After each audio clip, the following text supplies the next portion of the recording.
dysfunctional vet with a detailed explanation of this distribution header used for injecting liquid fertilizer into my drip irrigation system.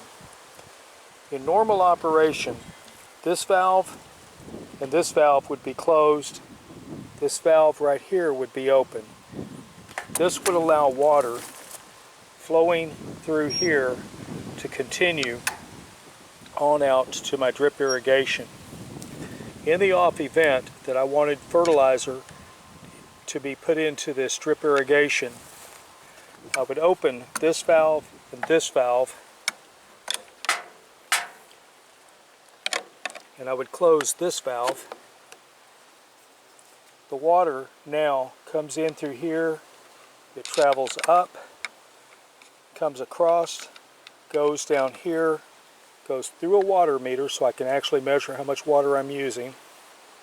It goes into a venturi where this is the high pressure side right here. The water goes into the tank. This is the low pressure side, so the water is being pulled off here so that the pressure will try to equalize. It flows up through this pipe and then back down into my drip irrigation. Currently all the valves are open, and that's just the way I leave it because I haven't put it into service yet, so all valves are open.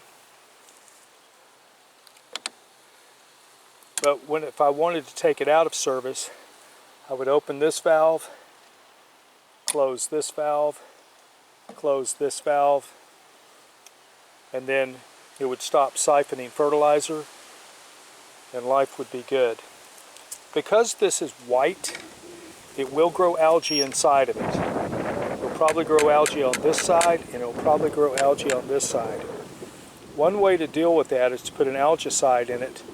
The other way is to cover it so it can't get light.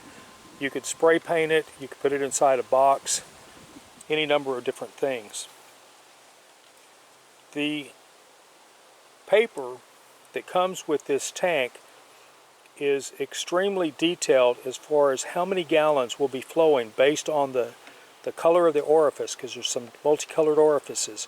I'm using a red one right now. It increases the pressure in here because I'm such a low flow. I want to increase the pressure pretty good. But it'll tell you exactly how many gallons you should flush through and when the tank should be clean. By measuring the number of gallons that are flowing through here, I'll have a pretty good idea how much fertilizer is left inside the tank.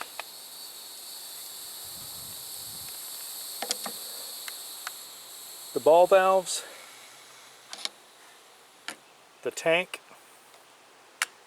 the water meter were all bought, and these barbs, these half-inch to half-inch barbs, were all bought on Amazon. Link in the description.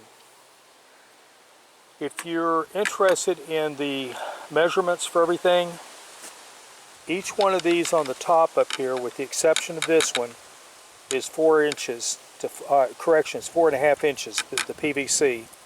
We're into a T with a 1-inch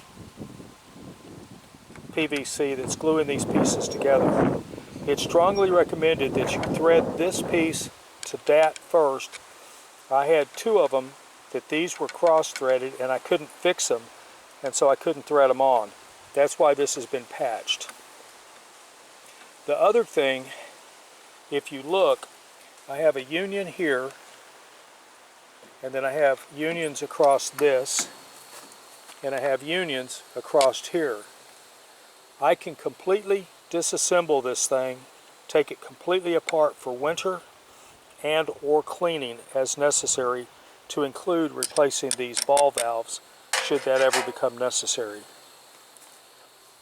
When I built this thing, I built it with the idea of a long service life and being repairable. So, with that said, Dysfunctional Vet out.